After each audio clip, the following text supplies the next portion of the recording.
आइए दोस्तों, आज जानते हैं एडॉल्फ हिटलर के बारे में। एडॉल्फ हिटलर जो कि एक जर्मनी नेता थे, वे जर्मनी की राजधानी बर्लिन में नाजी पार्टी से जुड़े एक तानाशाह का रूप धारण किए। उन्होंने अपने भाषण कौशल और रणनीतिक दिमाग के कारण धीरे धीरे सत्ता में उभरते हुए अपनी यात्रा तय की।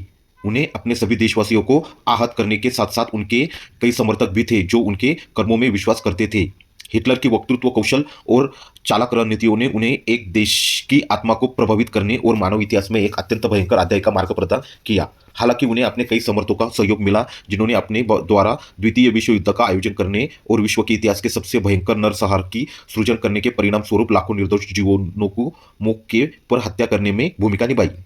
एडॉल्फ हिटलर का नाम एडॉल्फ स्किकल ग्रुबर हो सकता था क्योंकि इनके पिता एलोइस ने शुरू में 40 की उम्र तक अपनी मां मारिया अन्ना स्किकल ग्रुबर का उपनाम रखा था। बाद में उन्होंने अपने सौतेले पिता जोहान जॉर्ज हिटलर का नाम अपनाया, जिसके बाद कानूनी तौर पर एडोल्फ हिटलर के नाम से जाना जाने लगा। उनके पारिवारिक संबंधों को उनकी मां मारिया के साथ घनिष्ठ संबंध द्वारा चिह्नित किया गया था, जिसमें उनकी मां की 1907 में स्तन कैंसर से मौत के बाद वो अत्यधिक दर्द और पीड़ा की मनोस्थिति से टूट गए थे। इसके विपरीत अपने पिता के साथ उनका रिश्ता तनावपूर्ण था, जिसमें भय और नापसंदगी की विशेषता थी। 1903 में एलोइस का निधन हो गया, जिसके एडोल्फ के पारिवारिक जीवन की दिशा बदल गई। एडोल्फ ऑस्ट्रिया में जन्मे और पले बड़े। बाद में वो ऊपरी ऑस्ट्रिया की राजधानी लिंच चले गए। अपनी उच्च शिक्षा पूरी न करने के बावजूद एडोल्फ माध्यमिक विद्यालय की पढ़ाई पूरी करने के बाद वियना चले गए। उनकी कलात्मक आकांक्षाओं ने उन्हें ललित कला अकादमी में प्रवेश लेने के लिए प्रेरित किया, लेकिन उन्हें 2 बार अस्वीकृति का सामना करना पड़ा। गुजारा करने के लिए उन्होंने पेंटिंग, पोस्टकार्ड, विज्ञापनों का सहारा लिया। वियना में अपने समय के दौरान एडोल्फ ने शहर की महानगरीय प्रकृति को समझना शुरू किया और उसके मन में इसके प्रति तीव्र घृणा पैदा हो गई। उनके जीवन के इन शुरुआती अनुभवों ने दुनिया के बारे में उनकी धारणा को आकार देने का काम किया और अंततः उनके द्वारा अपने ये जाने वाले रास्ते को प्रभावित किया। प्रथम विश्व युद्ध 1914 की शुरुआत होने से पहले उस समय तक एडोल्फ हिटलर ने 1913 में ही म्यूनिक में अपना निवास कर लिया था। यह एक ऐसा समय था जब सैन्य सेवा के लिए बुलाया आया और हिटलर ने स्वेच्छा से बवेरियन सेना में भर्ती होने के लिए अपना नाम लिखवाया। हिटलर के प्रारंभिक प्रयासों में उनकी शारीरिक शक्ति की कमी का हवाला देते हुए उन्हें अस्वीकार कर दिया गया, लेकिन वे निडर थे और हार स्वीकार करने को तैयार नहीं थे। हिटलर ने बवेरियन राजा लुई III से अपने देश की सेवा करने का अवसर मांगने के लिए एक हार्दिक प्रार्थना पत्र लिखा। उनकी दृढ़ता ने उन्हें 16वीं बवेरियन रिजर्व इन्फेंट्री रेजिमेंट में प्रवेश करने का मौका दिया।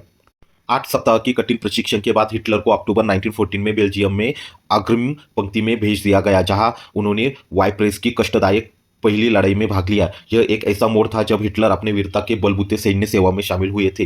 प्रथम विश्व युद्ध की पूरी अवधि के दौरान हिटलर ने अपनी युद्धकालीन प्रतिबद्धताओं के कारण अस्पताल में भर्ती रहते हुए भी कर्तव्य निष्ठापूर्वक सेवा की। उनकी साहस और वीरता ने दिसंबर 1914 में आयरन क्रॉस द्वितीय श्रेणी का सम्मान दिलाया। इस सम्मान ने हिटलर की प्रथम विश्व युद्ध में जागरूकता और समर्पण को दर्शाया। एक उल्लेखनीय उपलब्धि में हिटलर को अगस्त 1918 में प्रतिष्ठित आयरन क्रॉस फर्स्ट क्लास, एक दुर्लभ और अत्यधिक सम्मानित पदक से सम्मानित किया गया। इन उपलब्धि में उनकी युद्धकालीन प्रशिक्षण और समर्पण की प्रतिष्ठा को और अधिक मजबूत किया गया। प्रथम विश्व युद्ध ने हिटलर को उसके नागरिक जीवन में गहरा समस्या उत्पन्न किया। यह युद्ध उनके सैन्य सेवा द्वारा प्रदान किए गए अनुशासन और सौहार्द में सहयोग के बावजूद था। इन अनुभवों ने एक युद्ध नायक के रूप में उनकी छवि को और अधिक मजबूत किया और उनकी गहरी देशभक्ति की भावना को बढ़ाया दिया। उसी युद्ध के संपर्क में आने से उनके अंदर जर्मन देशभक्ति की उनकी गहरी भावनाओं को बल मिला और उसे मजबूती किया गया। एडोल्फ हिटलर ने युद्ध के परिणाम स्वरूप अपने आत्मसमर्पण और वीरता की प्रतिष्ठा हासिल की, जिसके बाद में उन्हें जर्मनी के प्रधानमंत्री और जर्मन राष्ट्रकवि के रूप में पहचाना गया। प्रथम विश्व युद्ध में जर्मनी की हार के बाद एडोल्फ हिटलर के राजनीतिक हित और भूमिकाएं विकसित हुई। मई 1919 में म्यूनिक लौटने पर उन्होंने सेना में काम करवाना जारी रखा, जिसका मुख्य कारण उनकी औपचारिक शिक्षा की कमी और सीमित करियर की भावनाएं थी। उन्हें साथी सैनिकों को प्रभावित करने का काम सौंपा गया। हिटलर की राजनीति में यात्रा तब शुरू हुई जब वह सितंबर 1919 में छोटी जर्मन वर्क्स पार्टी DAP में शामिल हो गए। उनके असाधारण वक्तृत्व कौशल ने पार्टी अध्ययन एट्रॉन ड्रेक्सलर सहित सभी पर एक प्रभावशाली प्रभाव डाला। जैसे ही उन्होंने ड्रेक्सलर और अन्य प्रभावशाली हस्तियों के साथ गठबंधन किया जिन्होंने उन्हें पूंजीवाद विरोधी और मार्क्स विरोधी विचारधाराओं से परिचित कराया, हिटलर ने आधिकारिक तौर पर सेना छोड़ने और मार्च 1920 में पार्टी में शामिल होने का फैसला किया। इसके बाद पार्टी में एक महत्वपूर्ण परिवर्तन हुआ और इसका नाम बदल दिया गया नेशनल सोशलिस्ट वर्क्स पार्टी, जिसे आमतौर पर नाजी पार्टी के नाम से जाना जाता था। पार्टी के भीतर हिटलर के प्रयास सफल हुए क्योंकि उन्होंने सफलतापूर्वक अनुयायियों की बढ़ती संख्या को भर्ती किया। कई लोग अभी भी प्रथम विश्व युद्ध के गंभीर नुकसान से जूझ रहे थे और आबादी का एक बड़ा हिस्सा बर्लिन में रिपब्लिकन सरकार से असंतुष्ट था। बढ़ते हुए और आक्रोश में म्यूनिक के सैनिकों को पार्टी की ओर आकर्षित किया क्योंकि वे नागरिक जीवन में लौट ने के लिए इच्छुक थे। हिटलर ने इस स्थिति का फायदा उठाया और कुशलतापूर्वक कई सेना जनरलों को पार्टी में शामिल होने के लिए राजी किया। अनुकूल परिस्थितियों ने एक समय पर छूटी रही इस पार्टी को तेजी से आगे बढ़ने का मौका दिया। आर्थिक अस्थिरता और व्यापक वित्तीय कठिनाइयों के बीच कई नागरिकों को भी नाजी पार्टी में शामिल होने में खुशी और संतुष्टि मिली। जुलाई 1921 में हिटलर ने असीमित शक्तियों के साथ नेतृत्व संभाला। हालांकि उनको प्रभुत्व को झटका तब लगा जब 11 नवंबर 1923 को उच्च राष्ट्रद्रोह के प्रयास के बाद उन्हें गिरफ्तार कर लिया गया। हालांकि उनकी सजा शुरू में 5 साल निर्धारित की गई थी, लेकिन उन्होंने केवल 9 महीने ही जेल में बिताए। उनकी रिहाई पर जर्मनी में एक नाटकीय परिवर्तन का अनुभव हुआ। रिपब्लिकन पार्टी ने विभिन्न सुधारों को लागू किया और देश में युद्ध के बाद में आर्थिक नुकसान की भरपाई होने के लिए जिससे अधिक स्थिरता आई। हिटलर को बवेरिया और अन्य जर्मन राज्यों में भाषण देने पर प्रतिबंध का सामना करना पड़ा, विशेषकर 1927 और 1928 में। अक्टूबर 1929 में महामंदी के दौरान स्थिति नाटकीय रूप से बदल गया और हिटलर यंग प्लान के खिलाफ एक अभियान में राष्ट्रवादी अल्फ्रेड ह्यूजेनबर्ग के साथ सेना में शामिल हो गया, जो जर्मनी के युद्ध क्षतिपूर्ति करने का कारण बना। ह्यूजेनबर्ग के मीडिया आउटलेट्स का लाभ उठाते हुए उन्होंने देशव्यापी दर्शक जुटाए और विभिन्न राजनीतिक नेताओं और सेना जनरलों से धन और समर्थन हासिल करते हुए एक बार फिर सत्ता में आ गए। जनवरी 1930 में राष्ट्रपति की मृत्यु के बाद हिटलर ने चांसलर का पद संभाला। उनके नेतृत्व में जर्मनी 1933 से 1939 तक तानाशाही में परिवर्तन के दौर से गुजरा और नाजी पार्टी ने विभिन्न चुनावों के माध्यम से जीत हासिल की और सत्ता पर कब्जा कर लिया। जर्मन इतिहास में उनके शासनकाल ने सत्तावादी शासन की एक अद्वितीय रूपरेखा को धारण किया था।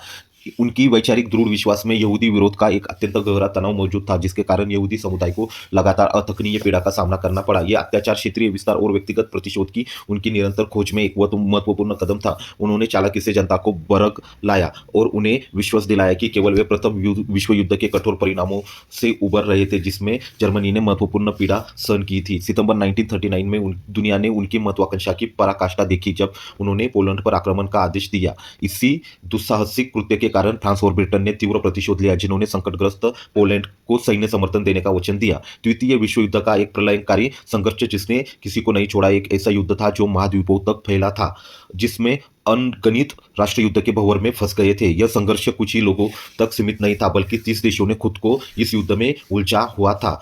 इस युद्ध में एक चौंका देने वाली भीड़, जिसमें अनुमानित 100 मिलियन व्यक्ति जो सीधे और तौर पर थे, इसे लगभग 70 से 85 मिलियन लोगों की जान चली गई।